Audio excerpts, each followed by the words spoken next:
Elle me disait souvent, j'aimerais une maison avec un jardin zen. Quand elle est partie, je me suis dit, ta maison, je peux pas te faire une maison, mais je peux te faire ton jardin zen.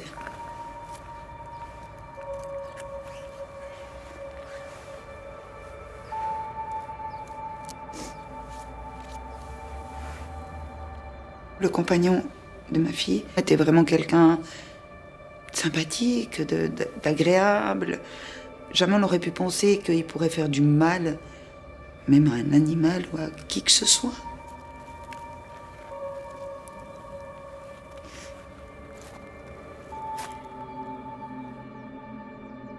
Stacy a reçu 11 coups de couteau et 3 balles de l'arme de l'armée, du FAS 90.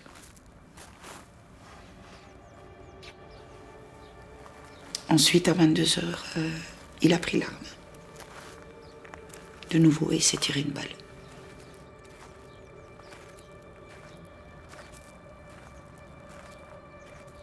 Il faut que ça s'arrête. Il faut que cette violence s'arrête.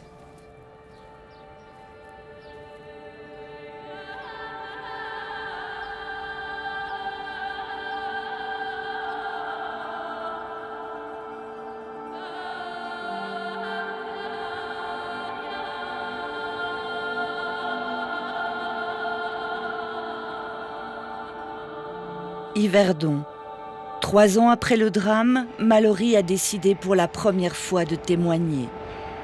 Pour que les choses changent, pour que sa fille aînée ne soit pas morte pour rien. Stacy avait 26 ans, elle était en couple depuis 5 ans. Les premiers temps, dans ma tête, je comptais le nombre de coups de couteau et j'entendais les cris dans ma tête. Et on se pose 15 millions de questions, oui. Et dont celle, combien de temps est-ce qu'elle a souffert? J'ai tenu à lire tout le dossier. J'avais besoin de comprendre. Et oui, elle a souffert, bien sûr.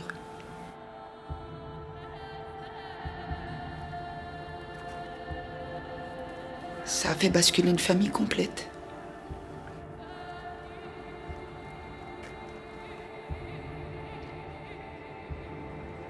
Il y a quelques mois, toujours à Yverdon, c'était au tour de Carole, une mère de famille de 32 ans, de mourir sous les coups de son compagnon.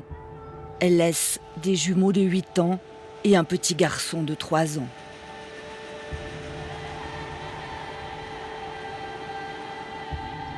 Maître Gilleron, qui s'occupait de régler le divorce de Carole d'une précédente union, ne s'en est toujours pas remise. Tristesse, colère, culpabilité, les sentiments se mélangent, peut-être parce que, comme tant d'autres, elle s'est sentie impuissante. C'est un choc. Surtout, c'est dans les circonstances dans lesquelles elle a été... qu'elle a perdu la vie. Et j'ai encore de la peine à dire tuer, c'est encore difficile.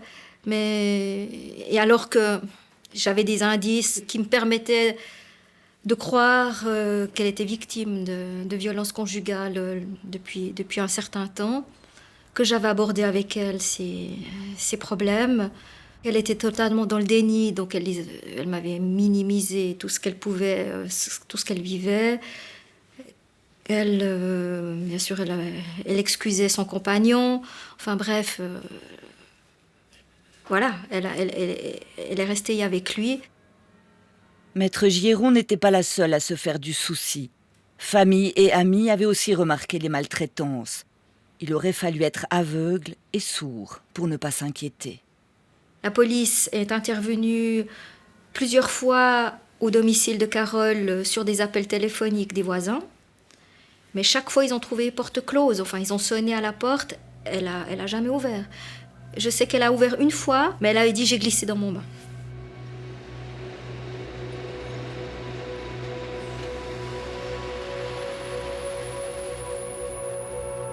Les statistiques sont impitoyables.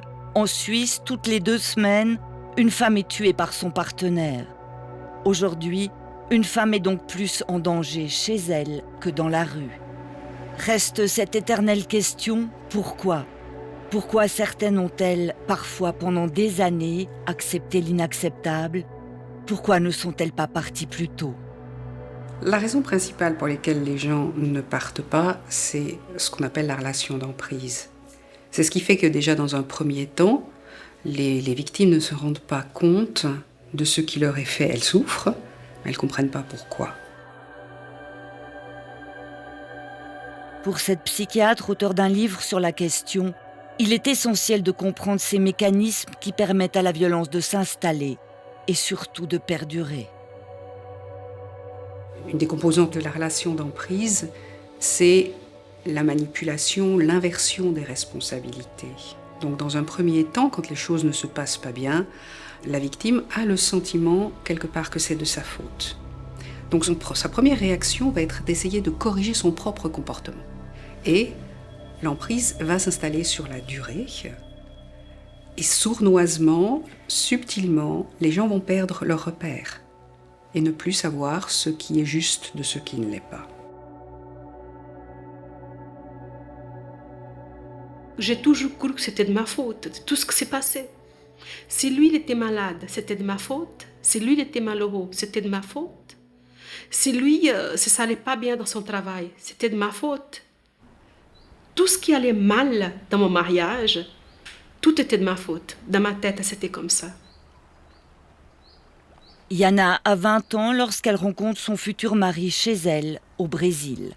Un notable valaisan qui lui promet une vie meilleure. La jeune femme, qui a grandi dans la rue entre misère et maltraitance, veut croire aux contes de fées. C'était le prince charmant, je dirais même au sauveur, parce que c'est lui. Lui me disait des choses que j'ai rêvé d'entendre. Il me faisait rêver. Il me disait qu'il m'aimait, il me disait des belles choses. Aujourd'hui, j'appelle ça des belles paroles. Car dès son arrivée en Suisse, le cauchemar commence et il va durer 20 ans.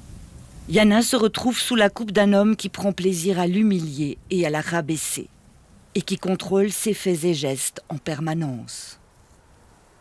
Avant d'être mariée, il m'a gardée presque 2 ans. J'étais enfermée. Alors les personnes que j'allais boire un café, c'est lui qui choisissait. Je devais manger qu'est-ce qu'il voulait, m'habiller comme lui voulait, sortir comme il voulait. J'étais sa chose. J'étais son jouet. Il avait besoin de vivre en écrasant quelqu'un. Et moi, j'étais vraiment la proie idéale.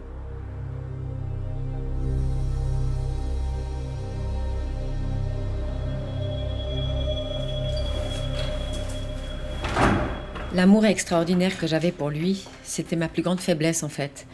Pour moi, c'était inconcevable qu'en fait, il soit pas bienveillant avec moi et que tout ça soit comme une sorte de jeu. Nul besoin d'être émigré, pauvre et sans instruction pour être victime. La violence conjugale touche tous les milieux. Hautes études, super job, famille bourgeoise. Bénédicte est aussi devenue la proie d'un mari manipulateur. L'emprise, c'est ce qui lui permettait en fait de m'enfermer, de me faire perdre mon identité, de m'enfermer dans son monde à lui. Et des fois, j'avais l'impression d'être un insecte dans une toile d'araignée, en fait. Et il y avait que lui qui décidait de là où je pouvais aller ou pas. Pour mieux tisser sa toile, toujours la même méthode. L'auteur doit d'abord isoler sa proie, de manière à devenir sa seule référence, son unique repère. Pour suivre son banquier de mari, Bénédicte devra quitter son pays, le Luxembourg. Un matin, il m'a appelé et il m'a dit « J'ai démissionné, c'est plus la peine d'essayer de m'appeler au boulot. On va venir habiter à Genève. » Ça m'a coupé brutalement de la vie que j'avais avant, parce qu'on est parti du jour au lendemain, en fait. Lui a tout prévu à l'avance, et du jour au lendemain, j'ai dû quitter l'appartement où on était et arriver ici où je connaissais personne. Toute ma vie, petit à petit, ça a été un cercle qui s'est fermé, pour n'être plus que notre cercle à nous. L'isolement, un moyen de prendre le contrôle sur l'autre, mais il y a aussi l'argent. L'argent est toujours un moyen de pouvoir. Il est donc très souvent au centre, comme moteur des relations de pouvoir dans le couple. Que la conjointe ait un salaire ou pas, ça finalement a assez peu d'importance. Puisque le pouvoir va être que la personne exerçant l'emprise gère tous les comptes. Ce qui lui est présenté comme un énorme sacrifice de sa part, en disant « mais je fais ça en plus de mon travail pour t'éviter les soucis. Parfois ça peut être plus incisif parce que de toute façon tu es incapable ou trop nul pour le faire. » J'avais pas de compte bancaire. Et le problème, c'est qu'il m'a mis dans une cage avec l'argent, en fait. Moi, je m'occupais de la famille, des enfants, etc. Et lui, de la partie administrative, financière et autres. Son message, c'était « t'es pas capable de tenir une maison, t'es pas capable d'assurer la partie financière. Moi, je sais, toi, tu sais rien. » J'avais des reproches tout le temps, mais en même temps, chaque fois, il y avait un processus mental qui faisait que je me disais « c'est ok ». Je lui trouvais des raisons. J'allais pas commencer à douter de la personne que j'aimais profondément et qui était censée m'aimer. Surtout que le mari de Bénédicte est assez pervers pour la dénigrer avec le sourire, l'air de ne pas y toucher. Yana, elle, avait droit aux insultes. « Tu es une mauvaise mère, tu es moche, tu es conne. » Il répétait souvent, parce qu'il savait que ça me faisait très mal. Il disait « heureusement que j'ai la télé à la maison, parce qu'avavec toi, j'apprends rien. » Des fois, quand je mettais un boucle d'oreille, parce que j'adorais à cette époque des boucles d'oreilles quand j'étais plus jeune, créole, lui il me regardait, il disait « tu vois, tes boucles d'oreilles sont plus grands que ton cerveau, tellement que t'es bête. » C'était des mots, pour moi c'était des coups de poing. Ça vous traumatise à vie et ça vous rend coupable de tout, ça vous enlève l'estime de vous, vous n'avez plus confiance en vous. Ça vous détruit à l'intérieur. Là où les gens ne voient pas, ça vous détruit. C'est une violence invisible. C'est la mortale. Elle vous pousse au suicide. Elle vous détruit, tout simplement. À l'intérieur, vous n'existez plus. Vous êtes effacé. Vous êtes rien.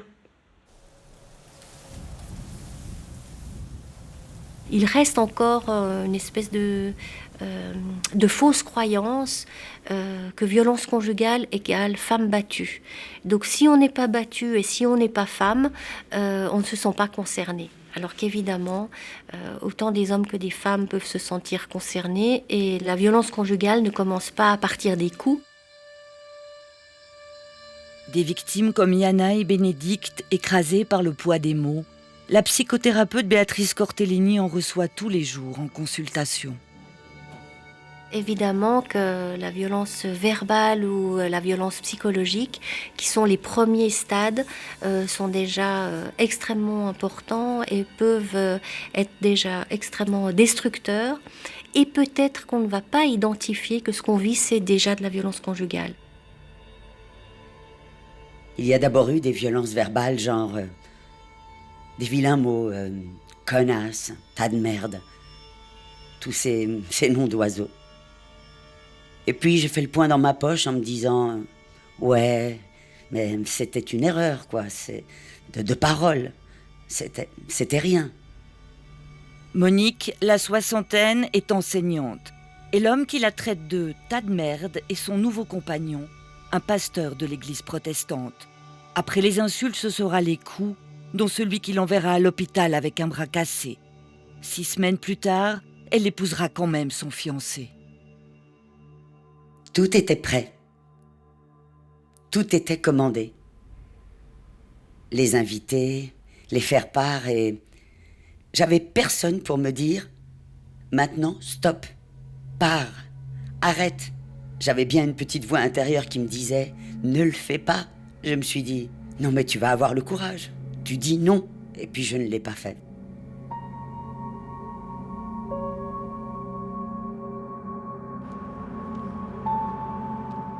Une fois mariée, le pasteur continuera de la frapper. Parfois, Monique fait mine d'appeler le 117, ce qui le calme. Parfois, elle se réfugie dans la voiture pour y passer la nuit. Reste que son homme n'est pas violent en permanence.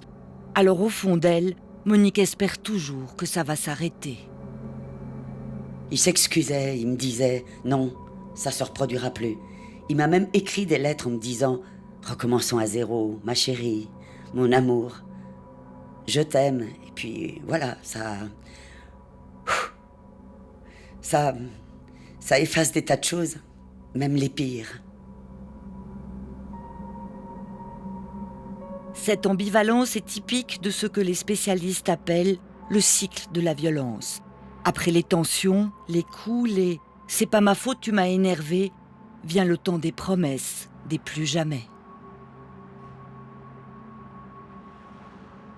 Cette phase qui va suivre, c'est ce qu'on appelle la phase de lune de miel, où en fait on y croit, on se refixe à quelque part des nouveaux objectifs, et puis tôt ou tard, des nouveaux conflits vont apparaître, et les phases vont peut-être s'accélérer, et les violences peuvent aussi à ce moment-là s'aggraver. C'est pour ça qu'à un moment donné, on parle plutôt de spirale de la violence, parce que ça va être toujours plus rapide et toujours plus fréquent, et voire même les phases vont être toujours plus courtes. Parfois, il n'y aura même plus de phase de lune de miel. Plusieurs fois, il s'est assis au salon, dans le fauteuil. Il a mis ses mains sur son visage. Presque en sanglotant, il a dit « Faut que j'arrête, faut que j'arrête. Tu vas te retrouver au cimetière ou à l'hôpital, et moi à Chandolon. » Il pouvait me donner des coups, disons, à 3h de l'après-midi, et à 5h, il me disait « Mais on peut aller faire l'amour ?» Vous dites « Mais il déraille !» Évidemment que je disais non. Mais je lui disais « Mais tu te rends compte ? Il y a quelques heures, tu me tapais dessus. » Et puis c'est tout. Et puis après, on passait à un état de vie normal. Et ça endort, ça anesthésie. Anesthésier l'autre, c'est bien l'effet recherché. La violence conjugale a ceci de particulier que l'auteur ne perd pas le contrôle. Au contraire, il le prend. Il y a un pouvoir qui est exercé, toujours par la même personne, sur la même personne. Il n'y a aucun équilibre, il y a un systématisme du déséquilibre. Le pouvoir fait violence parce qu'il ne laisse aucune place aux besoins, aux désirs et aux droits de l'autre. Un déséquilibre qui peut aussi s'exprimer jusque dans la sphère la plus intime d'un couple. Il me disait souvent, les femmes, elles sont là, juste prouver les jambes, c'est tout. Et toi, t'es là pour ça aussi. Quand j'allais au lit avec mon mari, j'avais des larmes qui coulaient. Il lui dit, qu'est-ce que toi? Je dis rien. Je devais faire mon travail de femme. C'était comme ça pendant des années, que je sois malade ou pas. Plus tard, j'ai su que c'était un viol.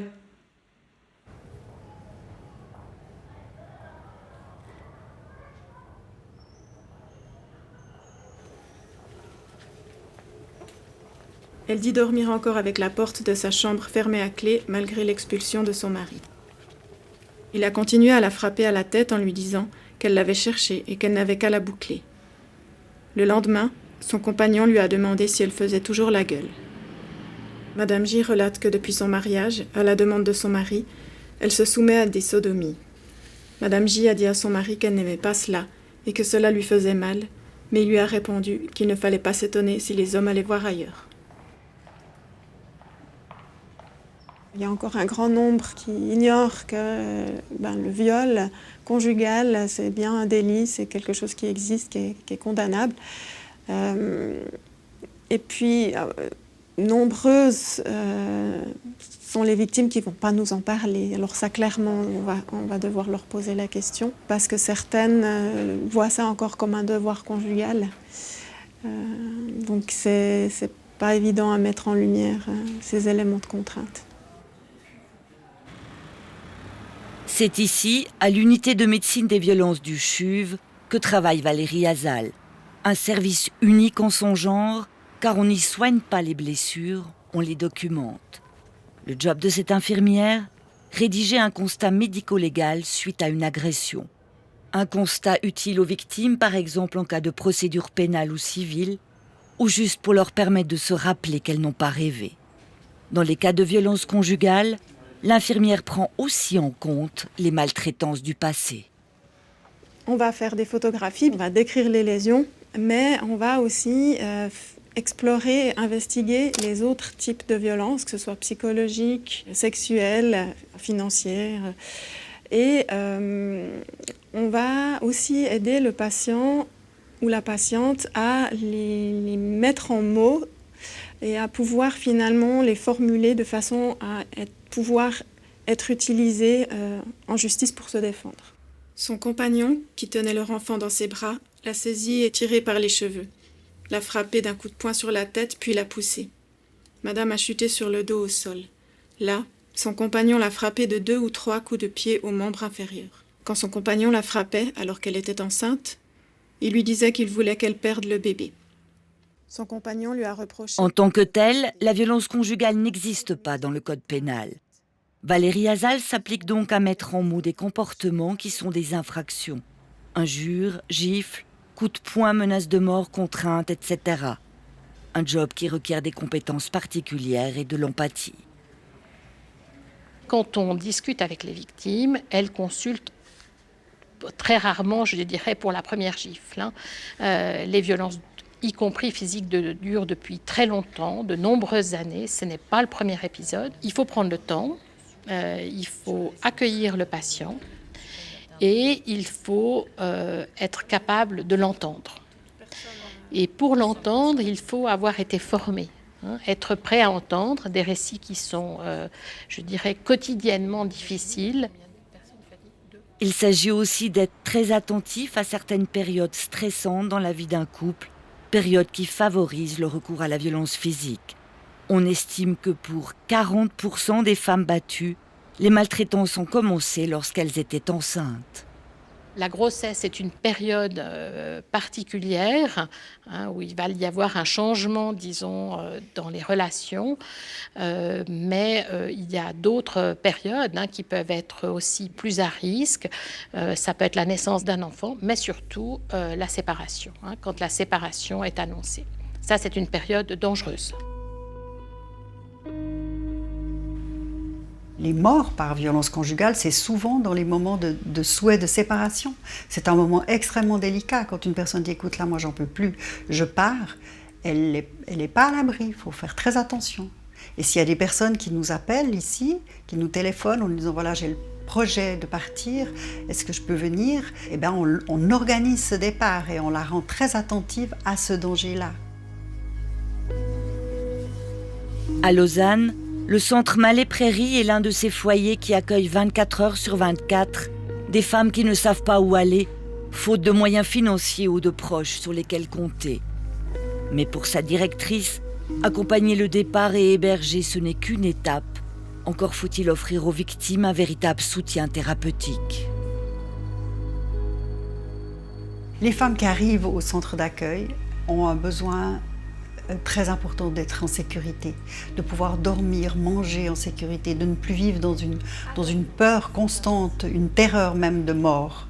Pour en avoir vu souvent arriver dans l'entrée, je dois dire que c'est l'état de choc qui domine.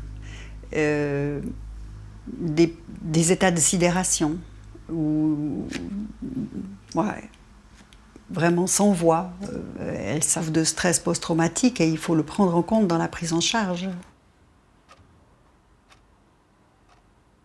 Quand on commence à les aider à comprendre le cycle de la violence, de comprendre quels sont leurs droits, qu'elles en ont et qu'il y a des avocats qui peuvent les défendre, eh bien elles recommencent à penser et à faire des projets et de faire des choix.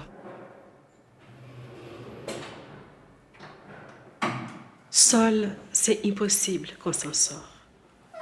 S'il n'y avait pas l'association qui était là derrière, c'est possible que je serais peut-être morte ou lui mort. Bonjour, merci.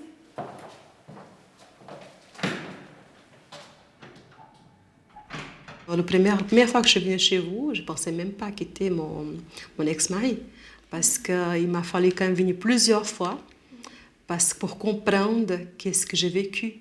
On appelait ça la maltraitance. Parce qu'il m'a tellement dit que c'était normal, que c'était un couple parfait, que c'est les autres qui n'étaient pas normaux. Et nous, on était, voilà. Donc, j'avais besoin d'entendre plusieurs fois, je dirais même plus d'une année, d'entendre autre chose. Qu'est-ce que mon ex-mari mettait dans la tête pendant plus de 20 ans. Donc c'était... On voit que quand les gens prennent contact avec nous, souvent c'est après un événement majeur qui s'est passé ou après une longue réflexion en se disant bah voilà, aujourd'hui c'est trop, il faut qu'on fasse quelque chose, j'ai besoin d'aide. C'est une maturation comme ça qui se fait. Souvent c'est la première fois que certaines personnes vont parler de certains actes, c'est la première fois où ils vont lever le voile sur certains secrets et c'est une étape importante. Vous avez, j'imagine, plusieurs témoignages. Ici, Yana a aussi trouvé une aide juridique, administrative et financière. Elle a même été reconnue victime au sens de la LAVI, la loi fédérale sur l'aide aux victimes d'infractions. La société reconnaît donc officiellement les souffrances qu'elle a endurées. Une reconnaissance bienvenue pour celle qui avait en vain cherché de l'aide ailleurs, notamment auprès du curé de sa paroisse. Il m'a dit comme quoi j'étais en train de partir dans la dépression. Que ça arrive qu'il y a un mari soit de mauvaise humeur, il a trop de travail, que je devais être plus patiente et tout le temps aller à l'église. Plus tard que j'ai essayé de parler des viols, il y a quelqu'un qui m'a dit « Vous étiez consentante parce que vous n'avez pas un couteau sur la gorge. » C'était un policier. Circuler, il n'y a rien à voir. Une attitude inacceptable. Aujourd'hui, les policiers valaisans sont formés à l'accueil des victimes de violences conjugales et à la tolérance zéro envers les auteurs. Car une société qui banalise, c'est forcément un facteur de risque. Dire que pendant des siècles, ce qui se passait à la maison, entre quatre murs, n'intéressait tout simplement personne. C'est vrai qu'avoir la main lourde n'était pendant longtemps pas un problème dans une société où le pouvoir était clairement de l'homme sur la femme et sur sa famille au sens plus large. Et c'est grâce effectivement au mouvement féministe que cela est devenu un sujet et c'est fort heureux. C'est désormais aux différents bureaux de l'égalité de coordonner la lutte, car la violence conjugale est enfin reconnue comme un problème de santé publique, ne serait-ce que par l'ampleur du phénomène. Il faut dire qu'une femme sur 5 connaîtra de la violence physique et ou sexuelle dans sa vie de couple. Depuis 2017, Isabelle Darbolet dispose enfin d'un budget pour se battre grâce à une nouvelle loi contre les violences conjugales que le Valais aura mis 10 ans à adopter. Certaines forces politiques pensent que ce qui se passe dans le cercle de la famille est purement privé et ne concerne pas l'État. Certaines personnes nient encore un peu le phénomène ou le sous-estiment ou imaginent que c'est seulement dans certaines catégories de la population, alors que l'on a un code pénal qui sanctionne certaines choses et que ce soit dans le cadre de la rue ou que ce soit dans le cadre de la maison, les mêmes choses doivent être sanctionnées. Aujourd'hui, c'est jour de séance pour la commission valaisanne contre les violences domestiques. Foyers d'accueil, associations d'aide aux victimes mais aussi aux auteurs, LAVI, police, justice, protection de l'enfance. Ici, chacun est conscient de l'urgence et de la nécessité de travailler en réseau. D'autant que si la violence conjugale fait mal, elle coûte aussi très cher. Au niveau de la société, ça va être des coûts tout simplement de santé pour soigner les personnes, ça va être des arrêts de travail, ça va être des conséquences très souvent à long terme, non seulement pour les victimes elles-mêmes, mais souvent pour l'entourage, pour les familles, pour les enfants. Et tout cela, au final, est une facture pour la société, en plus évidemment de l'aspect moral. En Suisse, cette facture oscillerait entre 160 et 300 millions de francs par an, soit le budget d'une ville moyenne. Un montant largement sous-estimé selon les spécialistes. Lorsqu'un problème est reconnu de santé publique, il faut pouvoir faire de la prévention. Le Valais vient ainsi de lancer sa première campagne contre les violences conjugales. Mais malgré les efforts de sensibilisation et une réelle volonté politique, il reste encore tant à faire, en Valais comme ailleurs.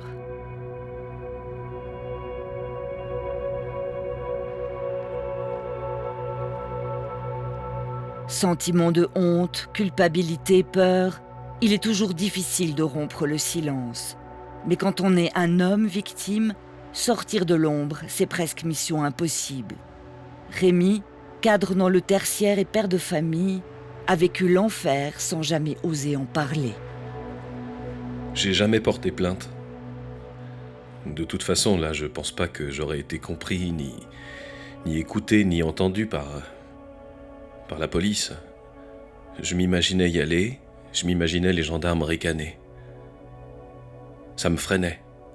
Enfin, j'avais pas du tout envie. C'était pas du tout une option que j'envisageais. Et pourtant, que la victime soit une femme ou un homme, les mécanismes de la violence sont les mêmes, tout comme les stratégies pour prendre le pouvoir. Rémi a vécu sous l'emprise d'une compagne qui ne se prive pas de l'insulter. Connard, pédé, enculé, fils de pute, pauvre type. Enfin, toutes les insultes possibles et imaginables. C'était l'objectif d'ailleurs, c'était de dénigrer, de m'affaiblir, enfin de me maîtriser en quelque sorte. On commence par vous isoler de vos amis, ils sont tous cons. Chaque fois que vous avez une sortie, vous savez qu'en rentrant, vous allez avoir environ 3 ou 4 jours de dispute. Donc vous finissez par refuser tous les repas. Donc finalement, vous restez cloisonné chez vous. Isolé.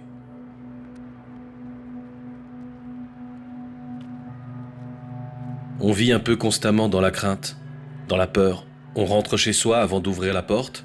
On se demande « qu'est-ce qui va m'arriver ?» J'ai connu des violences physiques, notamment à l'arme blanche, et une tentative d'étranglement. J'ai réussi à m'enfuir de l'appartement en courant. Face à cette violence, et parce qu'il est un homme, Rémi se sent doublement pris au piège. J'avais peur de la repousser, ou de me défendre et qu'elle tombe. Qu'elle se cogne, ou qu'il lui arrive quelque chose de grave. Ça aurait été compliqué pour moi de justifier ou de prouver qu'en fait, j'étais la victime. C'est sûr que personne m'aurait cru. J'en suis persuadé. Longtemps, Rémi vivra emmuré dans la peur et le silence avant de trouver de l'aide. Pas top, hein. Nous sommes à Genève, dans les bureaux de Pharos, un lieu réservé aux hommes victimes de violences conjugales. L'an dernier, Serge Guinaud a reçu 110 hommes en thérapie, plus 420 appels à la permanence téléphonique. C'est dire qu'ici, Rémi se sent écouté et compris. La majorité, voire quasi la totalité des hommes que nous rencontrons ici ont vécu de la violence physique. Ce sont des hommes tout à fait ordinaires, comme Rémi, un homme ordinaire, autour de la quarantaine, en famille avec des enfants, classe sociale économique moyenne ou supérieure, enfin voilà, ordinaire. Ce qui caractérise les hommes victimes, c'est la honte, la peur, la culpabilité, de ne pas réussir à être un homme, réussir à gérer la situation. Les hommes brutalisés dans leur couple, un phénomène réel, mais encore difficile à chiffrer. Seule certitude, selon les statistiques de la police, en Suisse, 24% des victimes de violences conjugales sont des hommes, qui se plaignent surtout de maltraitance psychologique. Mais combien sont-ils, comme Rémi, à ne pas oser porter plainte? Grâce au soutien de Pharos, lui a quand même réussi à se reconstruire et à prendre ses distances avec son ex-compagne. Je communique le minimum. Je communique uniquement en ce qui concerne l'enfant, par message. Et j'essaie de mettre un cadre à notre relation, histoire d'être le moins vulnérable possible. J'ai été victime, aujourd'hui je ne le suis plus.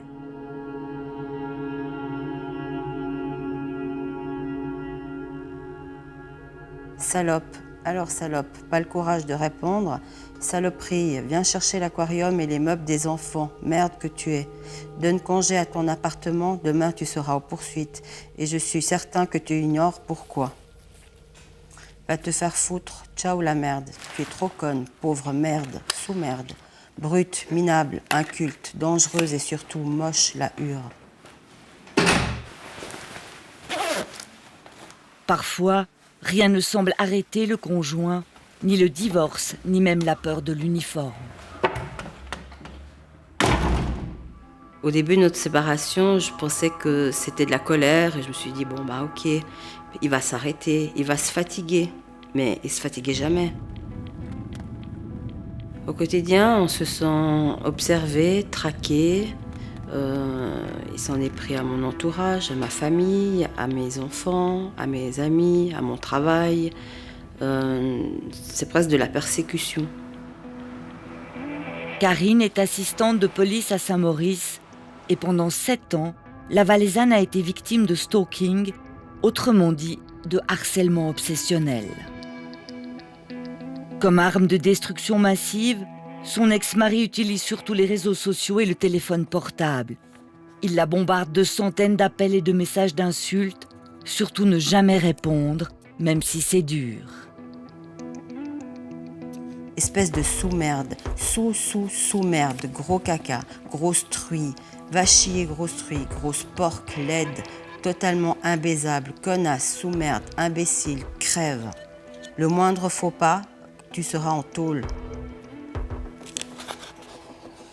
Je pense que tous ces mots font plus mal qu'une bonne claque. Parce que c'est tellement tout le temps, que finalement, on ne comprend pas. Puis on se dit, est-ce que finalement il a raison dans ce qu'il me dit ? Est-ce que j'ai mérité ça ? Qu'est-ce que j'ai fait ? Et du coup, je ne savais plus. Je doutais de tout. Je me croyais capable de plus rien. C'était un cauchemar. On pourrait penser qu'il suffit de changer de numéro, d'éteindre son portable.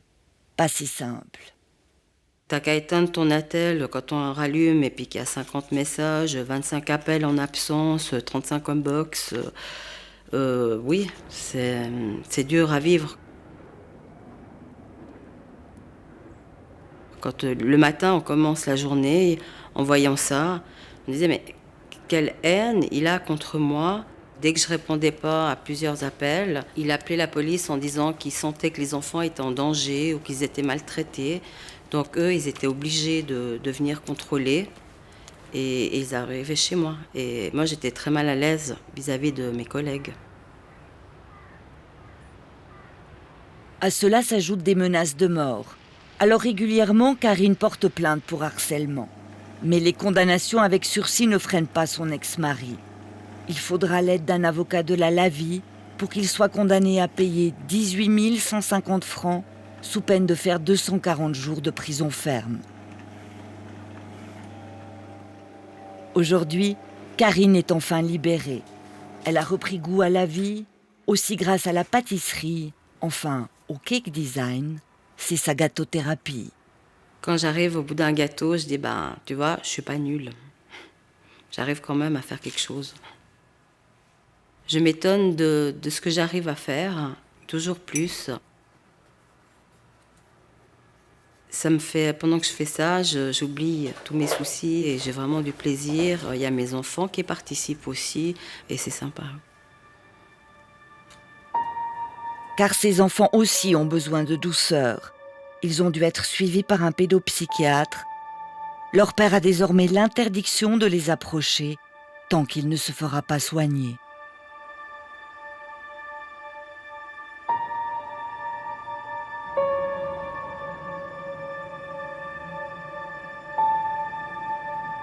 Retour à Malais-Prairie. Ici aussi, on prend en compte les traumatismes des enfants. Fini l'époque où ils étaient considérés comme de simples bagages accompagnés. Les spécialistes les traitent désormais comme des victimes à part entière, une réalité que certaines mamans préfèrent encore occulter. Très très souvent, on entend mais il dormait, il était dans son lit, il était dans la chambre, il n'a pas vu. Alors que quand on parle avec les enfants, ils disent mais oui, j'étais dans la chambre, mais je me cachais sous la couette, tellement j'avais peur. Et puis ça recommençait tout le temps et il ne s'arrêtait pas. Donc maintenant, on s'est rendu compte que les enfants, ils sont toujours victimes aussi. Même s'ils n'ont pas eux-mêmes été frappés, ils sont reconnus victimes psychologiquement, ça c'est certain. Mais certains minimisent pourtant encore cette souffrance. Victime d'un mari manipulateur qui l'a tenue en cage, Bénédicte s'est sortie de cette relation toxique. Elle se bat aujourd'hui pour ses filles, pour que la société reconnaisse les effets dévastateurs de la maltraitance psychologique. Ça fait partie des dommages collatéraux, on va dire, parce qu'à la base, je suis la proie. Mais au final, nos enfants deviennent des victimes, avec une emprise presque encore plus forte. Et parce qu'il y a le côté « c'est mon père ». Je sais en plus qu'aujourd'hui, elles sont marquées au fer rouge. Et c'est ça mon angoisse, en fait. Que demain, elles soient attirées par un homme qui se comporte comme ça avec elles. Parce que finalement, même si elles en ont souffert, elles retombent dans ce schéma-là, parce qu'elles connaissent. Bénédicte a bien raison de s'inquiéter, car le risque est réel. Souvent, on peut repérer dans la vie des victimes, comme des auteurs, que dans l'enfance, il y a eu un contexte de violence et qu'ils ont appris ce comportement, soit de victimes, de se mettre en retrait, soit d'auteurs et de terroriser tout le monde. Donc, on va vraiment les accompagner pour leur permettre de retrouver leur vie d'enfant et de comprendre que c'est pas normal ce qui s'est passé, que c'est inadmissible et que dans leur vie d'adulte, ça soit intégré, qu'ils aient compris que c'était pas normal et qu'ils recommencent pas ce cycle-là. Mais pour aider les victimes et stopper le cercle infernal, il faut aussi prendre en charge les auteurs. À Malais-Prairies, c'est ce que l'on fait depuis bientôt 3 ans. On est convaincu que la violence conjugale doit être prise en charge d'une manière globale, intégrée. Et que d'aider les victimes, c'est essentiel, qu'elles soient en sécurité, c'est essentiel, mais qu'il y ait un accompagnement des auteurs de violences sur la prise de conscience que leur comportement n'est pas normal et qu'il y a une possibilité de le modifier et qu'il y a un travail à faire avec eux et de les accompagner d'une manière tout à fait professionnelle. Aujourd'hui, seuls les auteurs expulsés du domicile conjugal doivent se soumettre au minimum à un entretien avec un thérapeute. Enfin, et encore, cela dépend des cantons. Mais qu'en est-il des autres, de tous les autres, de ceux qui, comme l'ex-mari de Monique, ne voient pas le problème? Un pasteur, ça peut être que gentil. Ça peut pas être violent. Aujourd'hui, il n'a toujours pas admis les faits. C'était moi la méchante, c'était moi la malade mentale, psychiatriquement atteinte. Il dit qu'il n'est pas coupable, donc il est toujours dans le déni. Le pasteur a pourtant été reconnu coupable par la justice et n'a pas fait recours. Il a été condamné à une peine pécuniaire de 60 jours amende pour injure et lésion corporelle simple. Le juste prix pour tant de souffrance? Il s'en est bien sorti. Mais c'est pas ce qui importe. Ce qui importe, c'était le principe qu'il soit condamné et que ma souffrance que j'ai vécue, les actes de violence soient reconnus. La condamnation, une étape importante mais qui n'efface pas tout. Divorcée depuis 2 ans, Monique est encore fragile. S'engager pour la cause des femmes, c'est sa manière à elle de se reconstruire.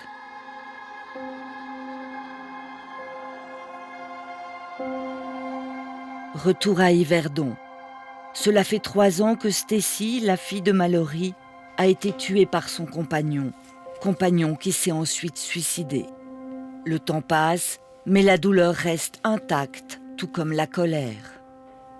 J'ai beaucoup de chance dans le sens que il est plus là. Je pense pas que je pourrais avancer si facilement si je pensais qu'il était encore en prison. J'ai une chance d'un côté.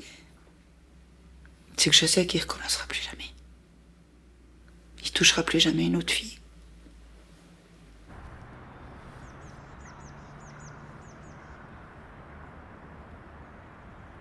J'étais choquée, fâchée, bouleversée, parce que quand vous lisez les rapports et que tout le monde dit la même chose, ce soir-là, on a entendu des cris, des meubles se déplacer, des coups de feu. Et quand la police demande à ces 4 personnes, 4 locataires, mais pourquoi vous nous avez pas téléphoné? Pourquoi vous n'avez rien fait? Les 4 personnes ont répondu que c'était pas leur problème. Voilà.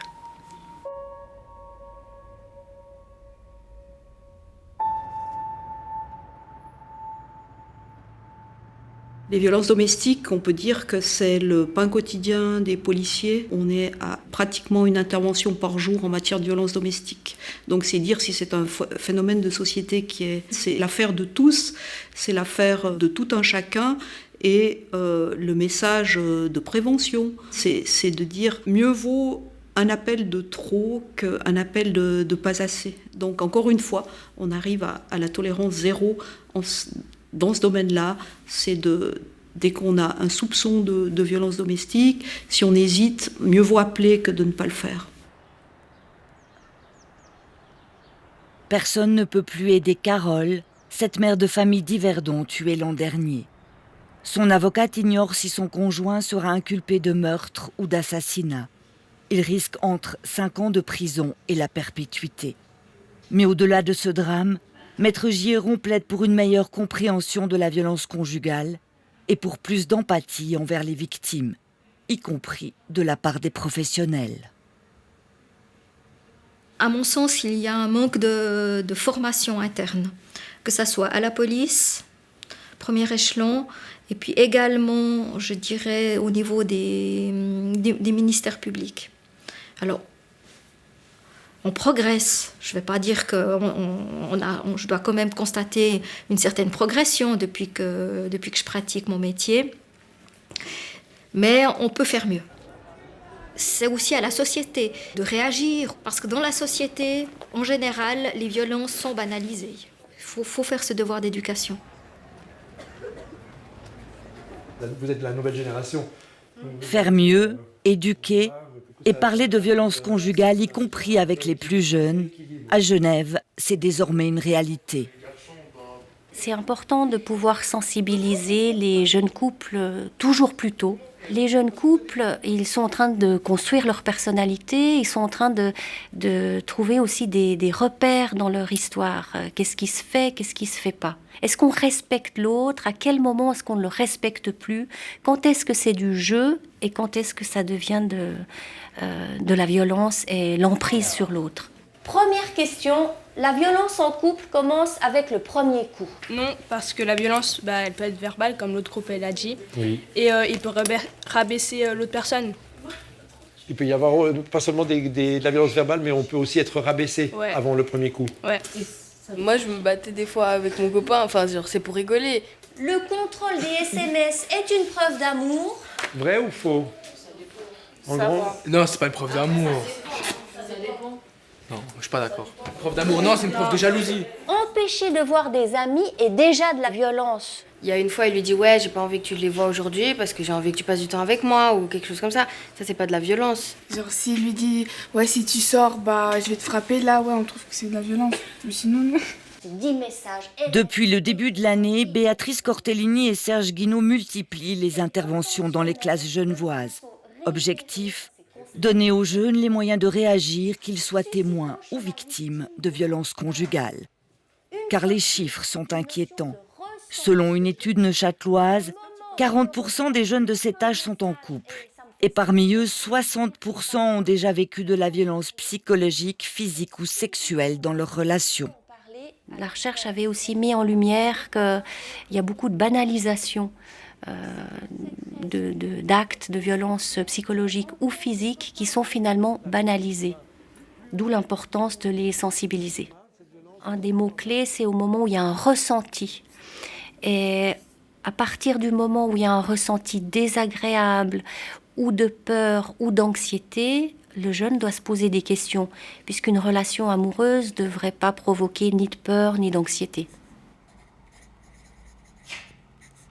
Faire confiance à son ressenti, ce message aurait pu aider Yana, elle qui a vécu 20 ans dans la peur et l'anxiété. Aujourd'hui, elle a mis des mots sur sa douleur et découvert l'écriture. Elle a aussi fondé une association d'aide aux victimes de violences conjugales. Malgré les séquelles et les difficultés financières, Yana est désormais une femme debout. Je suis libre comme l'eau qui coule dans un ruisseau, libre comme un aigle hors d'une cage, dans un monde où certains n'ont pas compris la douleur d'une vie.